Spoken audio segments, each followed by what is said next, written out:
J'ai écrit une lettre il y a quelque temps quand j'étais en Argentine, pour tout d'abord me laisser un doux souvenir, pour dire à mes proches que oui, tout va bien, que oui, je suis heureuse et que le soleil remplit mon cœur de bonheur, que la chaleur des gens ici me fait sourire, que la vie au quotidien est muy tranquila, et que j'ai déjà fait 1000 rencontres sur la route, et que j'en ferai sûrement 1000 autres encore.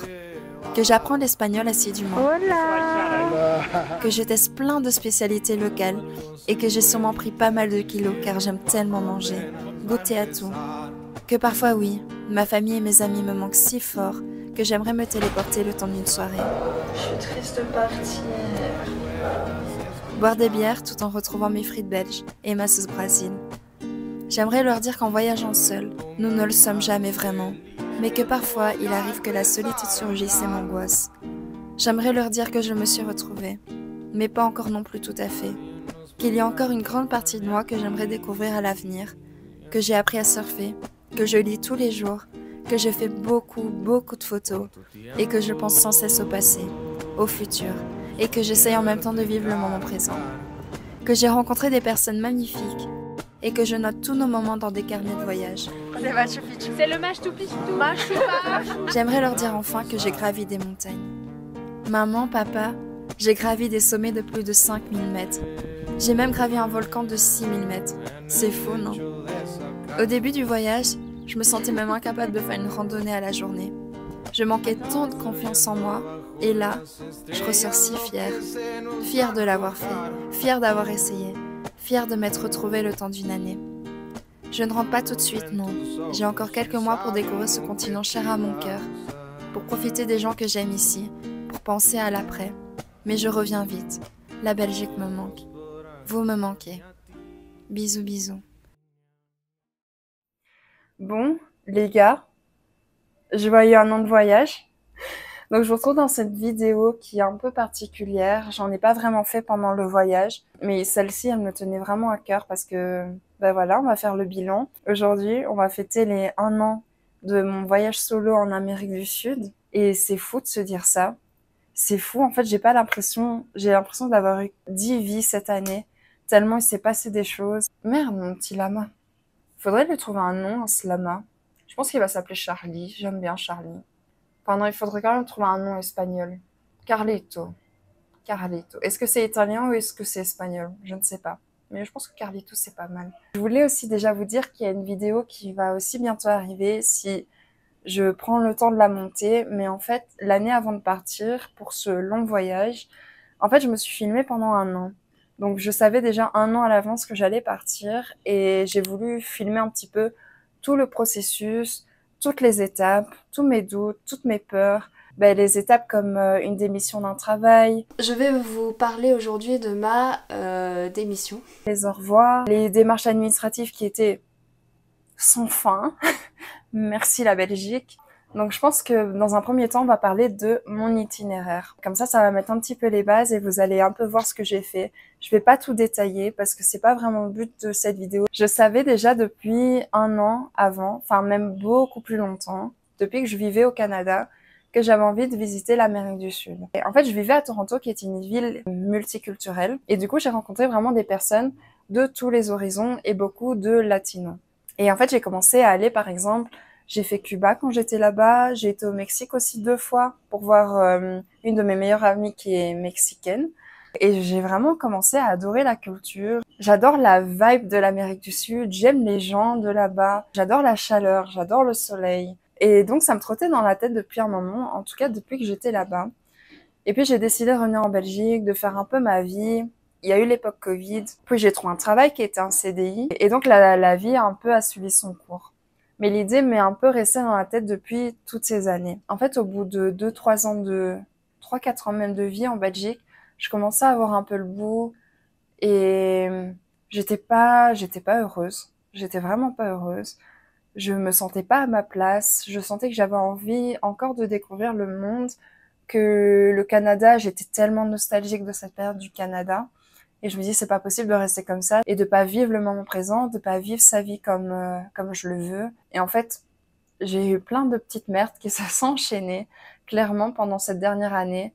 Et je me suis dit, je pense que c'est le bon moment de partir. Et donc, à partir de là, quand j'ai pris la décision, je savais de toute façon déjà que ce voyage, je voulais le faire seule. Je voulais pouvoir me retrouver. Je voulais faire exactement le voyage comme je l'entendais. Je voulais faire mes propres plans. Et mon envie première, c'était surtout de pouvoir vivre au jour le jour. Et donc, c'est pour ça que je disais que j'avais pas vraiment de plan. En tout cas, je savais déjà quel pays je voulais absolument visiter, qui était vraiment un de mes plus grands rêves. C'était la Colombie et le Brésil. Mais après ça, vraiment, je m'étais dit, je pense que je vais me laisser porter par des rencontres, par le voyage, vraiment vivre au jour le jour, profiter du moment présent et de pas faire des listes à rallonge de cases à cocher. Et donc, mon premier pays, c'était la Colombie.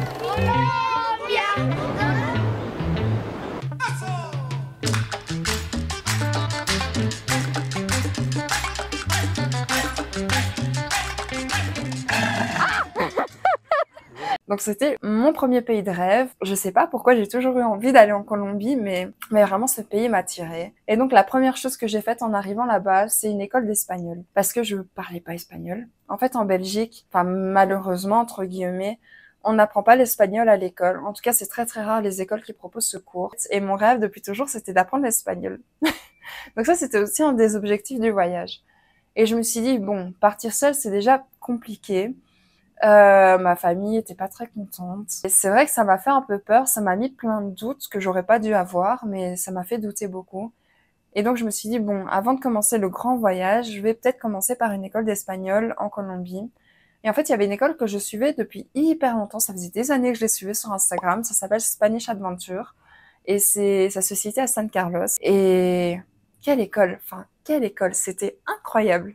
En fait, c'est une école qui est, comme je l'ai dit, qui est située à San Carlos, dans un tout petit village. Et du coup, c'est hyper sympa parce que déjà, l'école est magnifique. C'est une espèce de villa comme ça. Il y avait une piscine. On a cours dans les extérieurs de l'école. On avait un animal de compagnie. C'était un cochon qui s'appelait Chispas. Voilà. Et elle me manque tous les jours. Elle était incroyable. Et non, cette école, c'était fou parce que du coup, comme je partais seule, la première semaine n'était pas facile. Je pense que la première semaine, j'ai fait que pleurer. Parce qu'il y avait eu la rupture avec mon copain. J'ai dû dire au revoir à tout le monde. Je me suis retrouvée dans un pays qui n'avait rien à voir avec la Belgique. Donc il y a eu un peu ce choc culturel, mine de rien. Et au début, la Belgique me manquait, mais de tout mon cœur. Tous les jours, j'avais envie de rentrer en Belgique et je me suis dit, mais qu'est-ce que je fais là? C'est un voyage à durée indéterminée, donc je sais pas quand je rentre. Et je me suis vraiment dit, mais qu'est-ce que t'as fait, quoi? T'as tout quitté, t'as quitté ton travail, tes amis, tout le monde Enfin voilà, j'étais au bout de ma vie pendant une semaine. Beaucoup de gens ont ce petit choc culturel des débuts, mais vraiment, dès qu'on commence à rencontrer un peu des gens, dès qu'on commence à faire un peu ses marques, ça va beaucoup mieux. Et c'est pour ça que faire cette école d'espagnol tout début, vraiment, je le conseille 1000 fois, parce que ça m'a permis déjà d'avoir un petit semblant de vie stable dès le début. Ça m'a permis de rencontrer des gens aussi et de me faire des amis dès on va dire la première semaine. Et cette école, elle était géniale. Et vraiment, c'est un petit village coloré qui est magnifique, qui est pas du tout touristique, qui est situé au milieu des vallées. Les vallées, elles sont tellement belles, les gars, en Colombie. C'est des vallées verdoyantes. Il y a plein d'animaux, des vaches, des rivières, des cascades. Et en fait, l'école est située comme ça au milieu de tout ça. Et c'est chouette parce que personne parle anglais là-bas, comme c'est pas du tout non plus touristique. Donc du coup, quand on va faire nos courses, on est obligé de parler espagnol. Donc c'est un peu le principe de l'école d'être situé dans un endroit comme ça, c'est que ça nous oblige à sortir de notre zone de confort, à pouvoir parler espagnol un petit peu tous les jours. Et c'est aussi une école d'aventure. C'est pour ça que ça porte bien son nom, Spanish Adventure. Parce que du coup, on a cours le matin et l'après-midi, la plupart du temps, on part dans des aventures comme ça dans la rivière. On va voir des cascades. Le samedi, il y a une grande aventure qui est organisée. Donc, soit on fait de la randonnée, on a visité une finca de café, on a fait du canyoning, du tubing. C'était génial, les gars. C'était génial. Vraiment, j'ai vécu ma meilleure vie dans cette école. Je suis restée 1 mois et demi. Et ça m'a permis vraiment d'avoir des bonnes bases en espagnol avant de me lancer comme ça toute seule dans le pays. Ça, c'est vraiment une de mes plus grandes recommandations. Si vous parlez pas bien la langue, je vous conseille vraiment dès le début du voyage, de vous concentrer sur l'espagnol. Au moins apprendre les bases, le minimum. Parce que quand tu voyages tout seul, pour moi, c'est essentiel. Vraiment les bonnes bases. Pas besoin d'être trilingue, bilingue. Les bonnes bases, ça suffit. Donc, j'ai commencé par cette école d'espagnol. Puis je suis restée, parce que j'avais rencontré une personne, je suis restée quand même assez longtemps à Medellín. Et en fait, j'ai beaucoup voyagé en Antioquia. Donc ça, c'était le début du voyage. Je suis partie un peu dans le nord de la Colombie. Et je suis restée, on va dire, 3 mois en Colombie. Puis après ces 3 mois, je suis partie en Équateur, faire un volontariat pendant 2 semaines. Puis j'ai retrouvé ma maman. On a été au Galapagos ensemble. Donc ça aussi, c'était incroyable. Bon, qu'est-ce que t'as pensé du voyage, des îles Galapagos? Je disais donc que nous avions passé un super voyage magnifique, paradisiaque. Et je suis partie ensuite au Brésil pendant 3 mois. Donc carnaval, pré-carnaval, du volontariat. Donc j'ai quand même pas mal bougé, même si impossible de faire tout le pays tellement le pays est immense. Le Brésil, c'était génial. J'ai adoré le Brésil. T'as mon pote le capybara, il vit sa meilleure vie là, il est bien. Puis je suis partie en Argentine, pareil, super pays. J'ai adoré l'Argentine, je suis restée 2 mois. J'ai fait pas mal de volontariat aussi là-bas, c'était très très chouette. Pareil pour améliorer mon espagnol, j'ai adoré. Je suis partie ensuite en Bolivie, donc tout ça je l'ai fait en bus. J'ai fait Bolivie, Pérou, j'ai tout remonté jusqu'au nord. Et puis maintenant je suis de retour en Colombie. Colombie qui est mon tout premier pays. Et donc c'est maintenant qu'on fait le bilan. Mais voilà, chaque pays a été très très différent, chaque pays avait sa vibe. Et c'était incroyable de pouvoir découvrir tout ça. Vraiment, comme je l'ai dit, en fait, les 2 pays que j'avais en tête, c'était génial, c'était à la hauteur de mes attentes. Mais après, j'ai découvert tellement de pays incroyables, vraiment, par exemple, l'Argentine. J'ai adoré mon expérience. Oh là là, señora Frances. Merci beaucoup, señorita. La Bolivie, pareil, super chouette. Le Pérou, la plupart des gens connaissent, hein, c'est un pays qui est riche culturellement parlant. Au niveau de la nature, c'est pareil. Vous avez de tout au Pérou. Donc la nourriture. Comme je le disais, ce qui m'intéressait vraiment, surtout pendant ce voyage, c'est de pas courir à chaque endroit, de pas me faire une to-do list de tout, vraiment tous les endroits que je veux faire. Et ça m'a aidé à me déstresser par rapport à ça. On n'est pas obligé de remplir toutes les cases d'une checklist. On n'est pas obligé de tout voir. L'Amérique du Sud, c'est tellement immense, c'est pas possible. Donc je pense que j'ai vraiment apprécié mon voyage parce que plusieurs fois, je me suis à chaque fois arrêtée à un même endroit pendant plusieurs jours, plusieurs semaines, parfois plusieurs mois. Et j'ai vraiment apprécié pouvoir voir la vie d'un peu des locaux, pouvoir goûter à toutes les spécialités, pouvoir rencontrer des gens sur place, pouvoir avoir un semblant de vie sociale, comme si je vivais là-bas en fait. Et du coup, j'avais vraiment des amis sur le long terme. Je rencontrais vraiment des gens qui vivaient là-bas. Et ça a été ma plus belle expérience. Sincèrement, c'est ce que j'ai adoré dans mon voyage. Donc Bolivie, Pérou, malheureusement, j'ai un peu tracé parce que je voulais arriver en Colombie avant une certaine date. Et c'était génial, hein, mais qu'est-ce que ça m'a fatiguée. Et je me suis dit, mais heureusement que j'ai pas fait tout mon voyage comme ça, j'aurais pas pu. Enfin, vraiment, j'aurais pas pu. Et donc, le budget, cette fameuse question du budget. Ah, Dios mio. Attendez, je me dégourdis un peu les jambes. Comment ils font les youtubeurs pour être assis comme ça et à parler pendant 1 heure? Moi, je peux pas. Ou alors que ça soit sur une chaise. Ouais. Ouais, les gens s'assoient sur des chaises en temps normal, pas sur un lit. Donc, le budget, c'était un peu comme l'itinéraire. Il n'était pas vraiment calculé.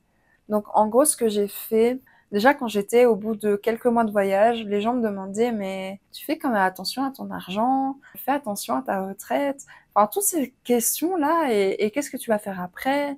Et je me dis, mais les gars, pour l'instant, ça va. Donc, ce que j'ai fait, c'est que j'ai j'ai travaillé pendant 3-4 ans en Belgique. Et j'avais déjà travaillé avant au Canada. Et en fait, depuis toujours, je mets de l'argent de côté. J'ai toujours été assez économe. Je dépensais pas trop mon argent dans des choses matérielles, plus dans des expériences. Et donc, j'essayais de mettre, comme je disais, un maximum de côté. Et donc, comme j'avais toujours eu ce petit rêve dans ma tête de partir un jour en Amérique du Sud, je m'étais dit, en fait, pendant 3 ans, maintenant que tu as trouvé un CDI, tu vas travailler à fond, tu vas mettre un maximum de côté.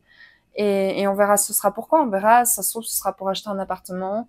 Ça se trouve, sur un coup de tête, j'aurais vraiment envie de partir en Amérique du Sud. C'est ce qui s'est passé. Et voilà, c'était vraiment, je mettais de côté pour me dire, dans 2-3 ans, peut-être que je vais me lancer dans un gros projet, je sais pas lequel, mais voilà, mais au moins j'aurai de l'argent de côté. En tout cas, pour mon voyage, l'idée c'était, j'avais pas vraiment de budget, je tenais pas d'application de budget ou de trucs comme ça.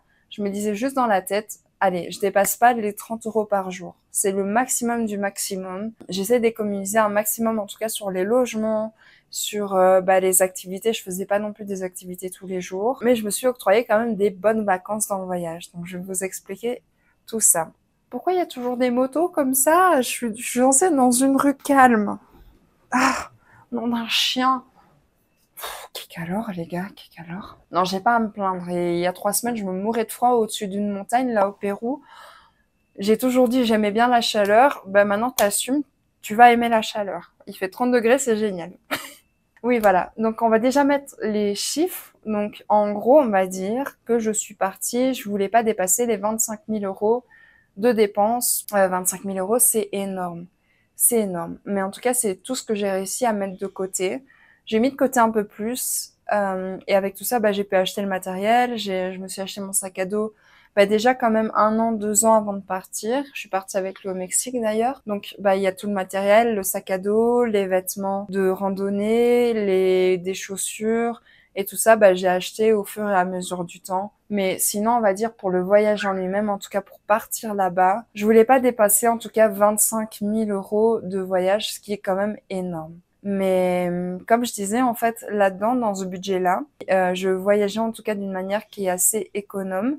Donc je fais quand même très attention à mon argent. J'ai plusieurs manières en tout cas de limiter mon budget. On va dire au quotidien, je le limitais pas mal. Je faisais très attention au budget parce que je voulais voyager sur du long terme et surtout j'avais pas de date de retour. Donc je me suis dit, tu mets un maximum d'argent de côté que tu peux. Pas se dire que c'est forcément facile de mettre des sous de côté, ça je le conçois. J'ai fait quand même quelques sacrifices pour pouvoir mettre autant de côté. Comme je disais, je m'achetais pas vraiment de vêtements, en tout cas la plupart du temps en seconde main. Je dépensais pas mon argent dans des trucs matériels.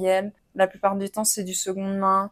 Et surtout, ce qui m'a énormément aidé et ce qui a quand même été un petit sacrifice, c'est mine de rien, c'est de rester chez mon père. En fait, ça faisait des années, depuis que j'étais partie au Canada, que je rêvais d'avoir mon petit appartement, d'avoir mon chez-moi et d'avoir mon intimité. Et surtout que là, j'avais trouvé un travail CDI qui était à 40 minutes de chez moi en voiture. Donc, c'était vraiment l'occasion de pouvoir déménager et pouvoir d'avoir mon propre appartement. Et en fait, pendant 3 ans, j'ai mordu sur ma chic. J'ai fait le trajet tous les jours avec tous les bouchons pour aller à Nivelles et sur Bruxelles. On adore, vous connaissez les Belges. Et en fait, je suis restée chez mon père pendant ces 3 ans pour pouvoir vraiment mettre un maximum de côté. Et donc, par mois, je réussissais quand même à mettre au moins 1 000 € de côté de mon salaire. Même plus. Enfin, en tout cas, j'essayais de mettre un maximum que je pouvais. Mais le minimum du minimum du minimum, c'était 1 000 €. Et ça, je conçois que c'est pas possible pour tout le monde, mais vraiment, il faut faire des sacrifices. Si vous pouvez voyager, tout est possible. J'ai rencontré tellement de gens sur la route. On n'a pas tous la même vie, on n'est pas tous capables de rester chez nos parents. Et juste, ils ont lâché leur maison, ils ont lâché leur appart, ils ont économisé pendant plus d'années parfois que 3 ans. Donc vraiment, je pense que tout est possible si on le veut vraiment. Et si en tout cas les conditions le permettent, si vous avez un travail qui vous permet de mettre de l'argent de côté, je suis persuadée que un jour vous pourrez vous faire ce voyage et que vous n'avez pas besoin de 25 000 €. Je pense qu'on peut s'en sortir avec bien moins. En tout cas, la plupart des trucs que j'ai fait, vraiment, je dépassais pas les 30 € par jour et parfois beaucoup moins. Voilà les gars, je retourne pour me faire un petit aparté sur la partie du coup qui parle d'argent. Je parle beaucoup de 25 000 €, mais en fait je voulais être claire que ça c'est l'argent que j'ai réussi à économiser durant des années et des années, mais j'ai pas du tout dépensé 25 000 € pour une année de voyage. En fait, déjà je savais pas que je partais une année. Je me disais que j'ai pas de date de retour et donc avec ce budget de 25 000, je vais essayer de voyager autant que je peux, 1 an peut-être plus si j'en ai envie, mais voilà, c'est un petit peu l'idée. Et donc là j'ai un peu regardé mes comptes et je pense que pour 1 an j'ai dû dépenser 18 ou 19 000 € dans ces eaux-là. Parce qu'ici on est en décembre, donc 3 mois plus tard, et j'ai regardé son compte et j'ai dépensé 20 000 €. Voilà. Donc, mais j'ai fait quelques folies, j'ai réalisé plusieurs des rêves que j'avais et donc du coup ça m'a coûté beaucoup plus d'argent. Mais sinon dans la vie de tous les jours, je voyage avec un petit budget et je suis sûre en tout cas que pour n'importe qui, vous pouvez voyager avec beaucoup moins que rien que 20 000 €. Donc voilà, vraiment ne vous inquiétez pas, il ne faut pas ce budget pour pouvoir voyager au moins un an. Vous pouvez voyager avec beaucoup moins. Mais pourquoi une telle somme? Parce que je voulais vraiment que ce soit une année où je réalise plein de rêves que j'avais depuis très longtemps. Donc par exemple, j'ai fait le carnaval de Rio, ce qui a été des vacances, on va dire, dans ce voyage. Ça m'a coûté quand même assez cher. Un carnaval, faut pas se mentir, c'est pas donné. Donc il y a eu le carnaval, le pré-carnaval. Je suis restée un mois à Rio. Je suis partie aux îles Galapagos, qui est aussi un bon budget quand même pour l'Amérique du Sud. Donc ma maman m'avait rejoint, je lui ai fait vivre un des premiers gros voyages de sa vie parce que ma maman voyage jamais. Ah oui, il y a eu forcément mon école d'espagnol qui est quand même un petit budget par semaine, mais franchement ça valait tellement la peine, donc je le regrette pas du tout. Donc tout ça, en fait, toutes ces choses-là, bah forcément c'est hors budget, c'est pas possible de faire rentrer ça dans un 30 € par jour. Et voilà, mais je suis tellement contente de l'avoir fait, vraiment tout a été tellement incroyable que je regrette pas d'avoir dépensé mon argent là-dedans. Ça, ce sera des souvenirs que j'aurai à vie. Mais sinon, en tout cas, la plupart du temps, en tout cas la majorité du temps, vraiment, je dormais dans des auberges de jeunesse. J'essayais de pas dépasser les 10 € par nuit grand maximum. Vraiment pour les pays où ça coûte le plus cher. Mais sinon, il y a moyen de s'en sortir pour des nuits à 6, 7 € la nuit. Et en tout cas, la plupart du temps, c'est ce que je payais. Parfois, c'était 10 €. Ça dépendait de l'endroit parce que l'Amérique du Sud n'est pas forcément très, très, très peu cher. Ça dépend du pays. Par exemple, si je vous dis le Brésil, l'Argentine, ça tournait parfois aux 15 € par nuit si vous voulez une auberge plutôt correcte, normale. J'allais jamais dans des auberges qui coûtaient la peau des fesses. Je mettais pas mon budget là-dedans. Les auberges de jeunesse, j'ai fait énormément quand même pas mal de couchsurfing. Donc couchsurfing, c'est assez chouette parce que vous dormez chez l'habitant. Vraiment, le principe profond de couchsurfing, c'est d'avoir un échange culturel avec une personne qui vit dans un pays. Donc vous allez chez elle, vous dormez sur son canapé. Parfois, la personne, elle a une chambre et vous ne payez rien. En fait, vous faites ça pour l'échange culturel avec la personne. Donc c'est super chouette. Ça permet d'économiser en même temps, d'avoir un aspect du pays qui est complètement différent. Vous découvrez vraiment une ville, une région ou le pays avec des locaux. Donc, trop chouette expérience. Qu'est-ce que j'ai fait encore? Ben, forcément prendre les transports locaux. Donc, la plupart, je pense que les 3/4 des temps, j'ai voyagé en bus. Les bus de nuit, on connaît, yes. Donc, j'ai fait tellement de bus de nuit. Les tuk-tuk, les collectivos. Les collectivos, c'est des petits vans d'une dizaine de personnes et ça coûte tellement pas cher. Enfin, vraiment, prenez les transports locaux. Ça vous fait économiser quand même pas mal de sous. C'est une expérience. C'est une expérience de vie très chère. Les volontariats. Les volontariats, ça c'est un gros sujet. Mais les volontariats, ça a été une des parties que j'ai préférées de mon voyage. Bah déjà pour l'aspect financier, ça m'a permis d'économiser. La plupart du temps, quand vous faites des volontariats, vous ne payez pas votre chambre d'hôtel ou d'hostel, ou alors vous avez des repas qui vous sont offerts. Ça c'est possible, pas tout le temps, mais c'est possible. Et vraiment, j'ai passé tellement des bons moments pendant mes volontariats.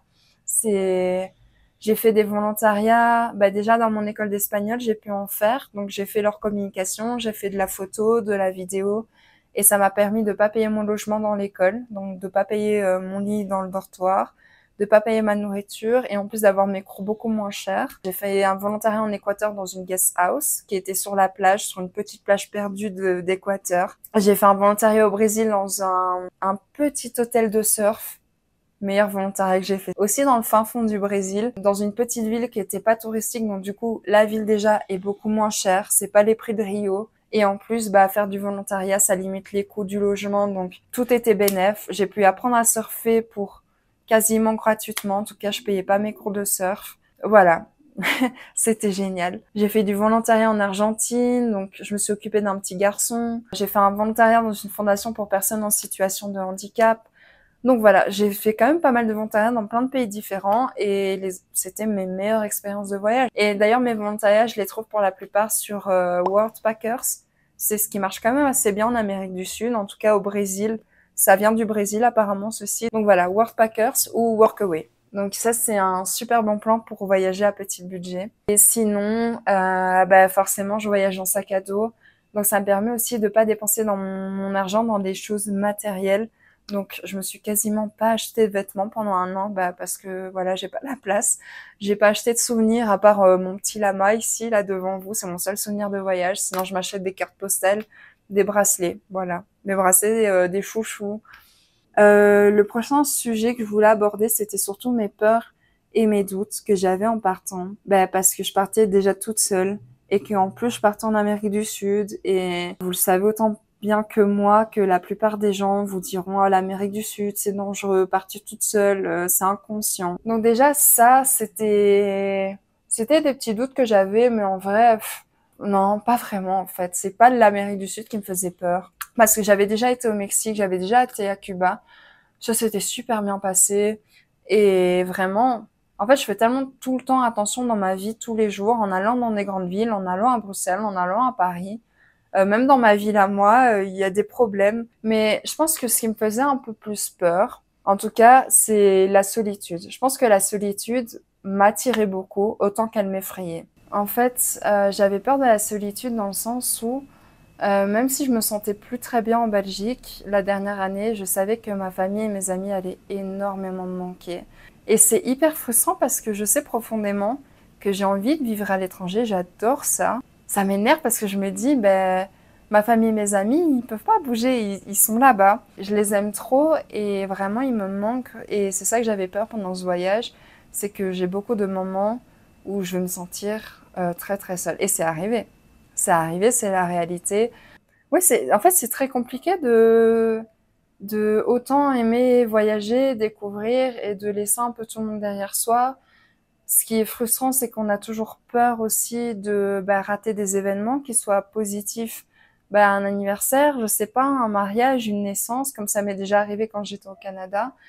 Et en même temps, des moments qui soient négatifs. En fait, ce que je veux dire par là, c'est que, par exemple, on a appris une mauvaise nouvelle dans la famille vraiment juste avant que je parte. Juste avant que je parte.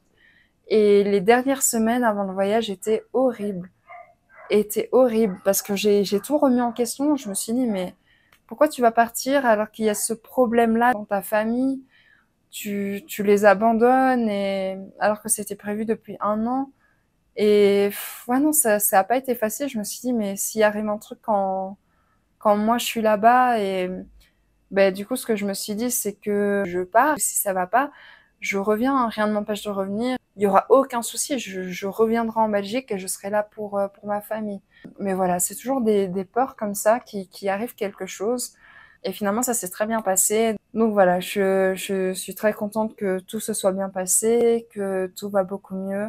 En fait, je parlais beaucoup des ups et des moments de down qu'on a entre voyageurs. Et en ayant discuté avec plusieurs voyageurs, j'ai senti que ça revenait beaucoup, ce truc. En fait, on a beaucoup de moments où on est très très heureux pendant le voyage, on est très bien entouré, on fait des trucs de malade, des trucs de fou que tu referas plus jamais de ta vie. Et en fait, après, moment de down, tu reviens dans un hostel par exemple, tu te retrouves de nouveau tout seul. Et voilà. Et t'es là tout seul dans cet hostel et tu dois dire merde, je dois recommencer à sociabiliser, à me refaire des potes. Et ça arrivait plein de fois. Vraiment, c'est une réalité du voyage. Ça arrive malheureusement à beaucoup de gens d'avoir tellement des bons moments et après vous avez ces moments de solitude que vous prenez dans la gueule et vraiment c'est pas facile. C'est pas facile. Mais je pense que je voulais surtout faire cette mini vidéo pour aussi montrer que c'est pas forcément facile non plus. Autant j'ai passé des moments incroyables, autant là ici je suis arrivée et ça fait 2 heures que je suis en train de pleurer en me disant mais pourquoi je suis partie de cette école alors que c'était le but. Le but c'est de voyager toute seule, de découvrir plein de nouveaux endroits et de pas rester tout le temps avec les mêmes personnes. Et heureusement, j'ai eu la chance d'être bien entourée. Autant, même en Belgique, mes potes ont toujours été là pour moi. Big up à un de mes meilleurs potes, Raphaël, qui, avant de partir, il a eu la meilleure idée qui soit. Bon, ce pote est en études de psychologie. Ça met un peu le contexte. Mais pas que, vraiment, c'est même pas une excuse. Ce pote est incroyable. En fait, le dernier jour avant que je parte, il m'a donné une clé USB. Il m'a dit, c'est ton cadeau. Ouvre-le quand tu seras là-bas. Ça aurait pas pu mieux tomber parce que j'étais en PLS. Je faisais que pleurer la première semaine. Et donc, je mets ça sur mon ordi. Je me rappelle que j'ai eu ce cadeau. Et en fait, ce pote m'a créé un document PDF de je sais pas combien de pages. Et en fait, il a appelé ça le refuge. Et en gros, c'est un document qui est séparé en plusieurs parties. Quand tu es triste, quand tu te sens seule, quand tu es heureuse, quand tu es fière. Et en gros, c'est ça, c'est divisé en plusieurs parties. Et donc, chaque partie a un nombre de pages comme ça pour chaque thème. Donc, par exemple, cette première semaine, je me sentais hyper seule. Du coup, j'avais une grosse partie du refuge qui s'appelait solitude. Et en fait, mon pote avait mis tellement de phrases qui me réconfortaient, tellement de citations par rapport à ça, mais des trucs qu'il a écrit lui-même. En fait, c'est comme s'il était là avec moi, mais par le biais d'un document PDF, quoi. Et chaque page me réconfortait, j'ai l'impression d'être entourée de mes potes, et ça m'a fait tellement de bien, ce document. Donc, Raph, merci encore 1000 fois. C'est un des meilleurs cadeaux qu'on m'ait fait de ma vie. Vraiment, merci. Ayez des potes comme des Raph. Vraiment. Donc voilà, ce que je voulais vous dire, c'est que ça n'a pas été facile tout le temps d'être seule. C'était ma première préoccupation. Et au final, tout s'est bien passé. Pendant ces 1 an de voyage, j'ai vraiment appris à apprécier ma solitude. C'était ma plus grosse problématique au début du voyage. Et finalement, maintenant, ça va. Je vais bien. Je vais beaucoup mieux. J'apprends à apprécier ma solitude. J'ai appris à surtout ne pas chercher la compagnie des sottes absolument, parce que ça vous fait rester avec des personnes qui sont pas forcément dans la même vibe que vous, des personnes avec qui vous allez pas forcément vous entendre de fou et vous allez pas passer un super moment dans le voyage. Donc vraiment maintenant j'évite absolument de me dire je dois rencontrer des gens absolument. Donc je pense que maintenant je laisse la vie faire. Je me dis s'il y a des chouettes personnes dans mon hostel, trop bien, je me fais des potes. Si pas, c'est pas grave, je passe un moment avec moi-même. Plein de fois j'ai été visiter des villes toute seule. Par exemple, Buenos Aires, la plupart du temps, en fait, je suis restée seule parce que il y avait personne dans mon hostel, personne avec qui je me suis super entendue, et en fait, je visitais la ville quasiment toute seule la plupart du temps, pendant 1 semaine. Et ça s'est bien passé, c'était cool.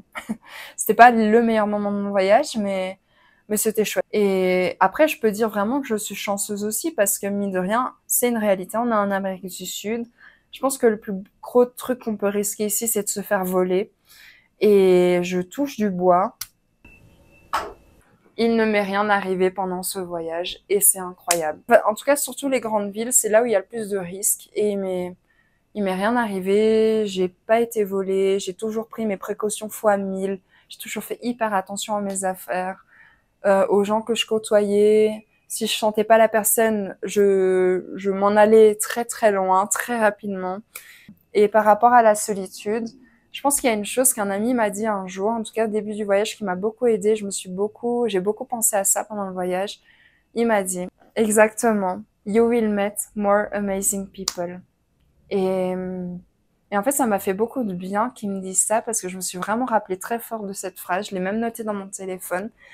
Parce que quand je rencontrais des gens avec qui je m'entendais tellement bien, j'avais pas envie de les quitter. Et il me dit, c'est pas grave si tu quittes des gens que t'aimes, tu vas rencontrer des meilleures personnes après.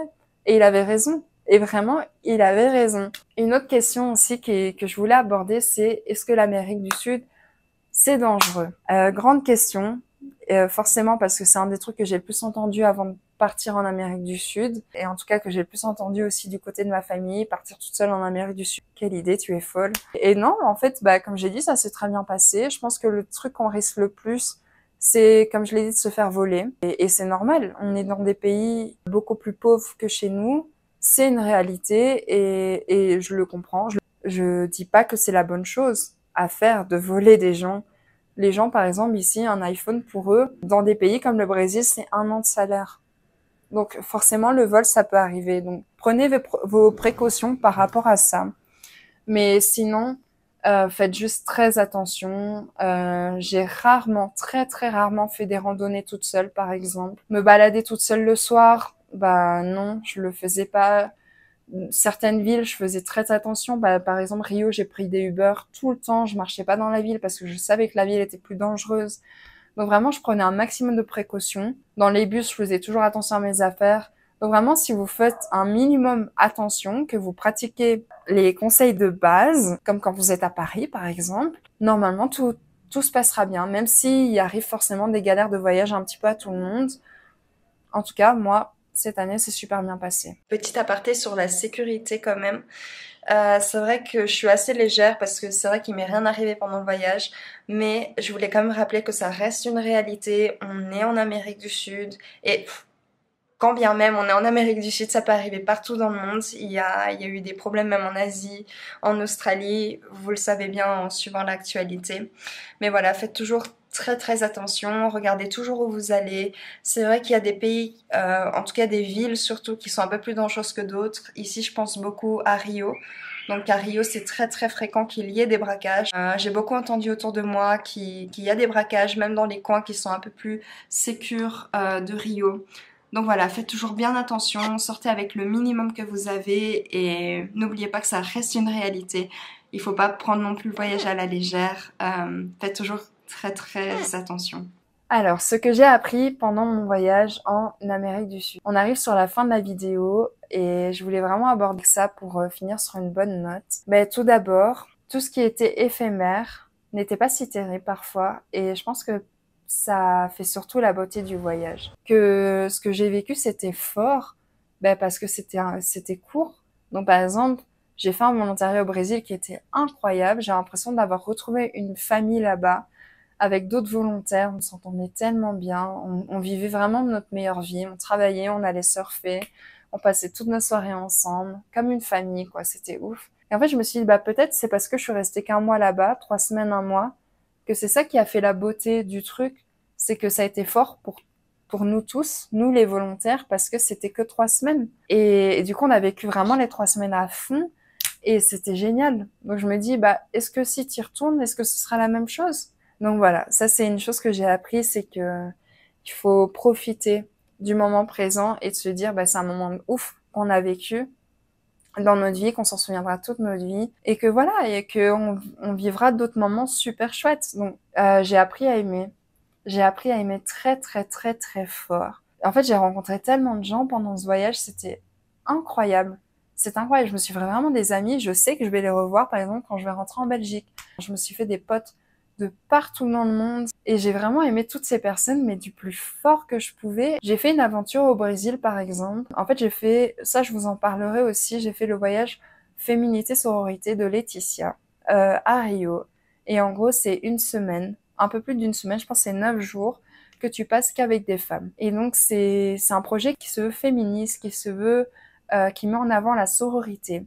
J'ai vraiment appris c'était quoi l'entraide entre femmes et vraiment à aimer. Vous êtes pendant 9 jours qu'avec des filles, à vivre des trucs de malade, à faire des cours de danse, des cours de boxe, à vivre la vie d'un carioca. Et ouais, c'était trop bien.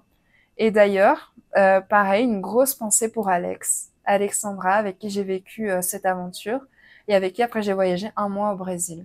Et cette personne, je l'aime tellement, c'est ma sœur, c'est vraiment devenu ma sœur et on est toujours en contact, je la porte fort dans mon cœur. Donc vraiment, j'ai commencé le voyage toute seule, j'ai quasiment jamais été toute seule, j'ai rencontré des personnes incroyables tout le temps dans chaque pays. Comme je le disais, il y a beaucoup de moments où vous êtes très seul, mais autant il y a des moments où vous êtes tellement bien entouré.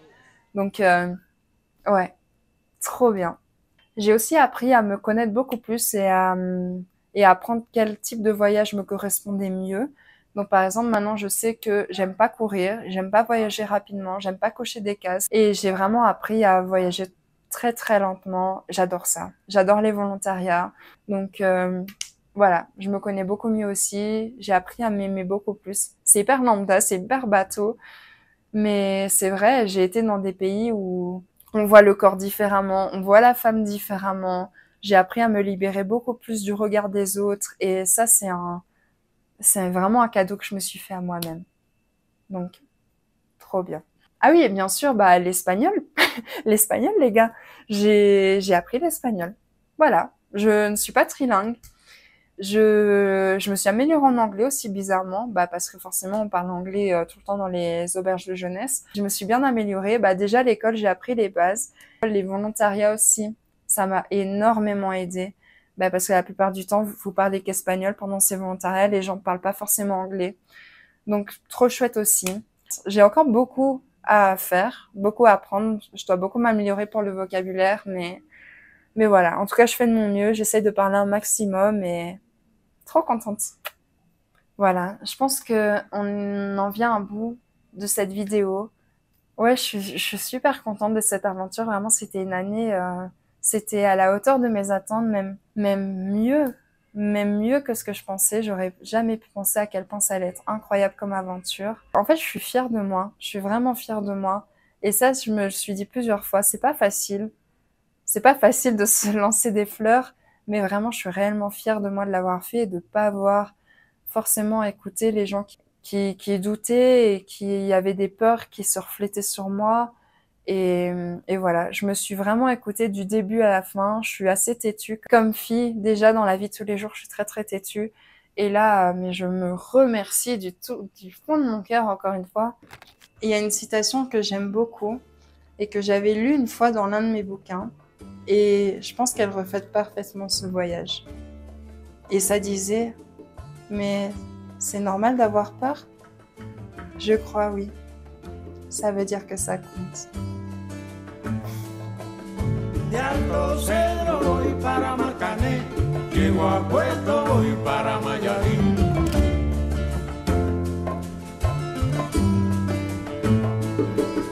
De Alto Cedro voy para Marcané, llego a Puerto voy para Mayarín.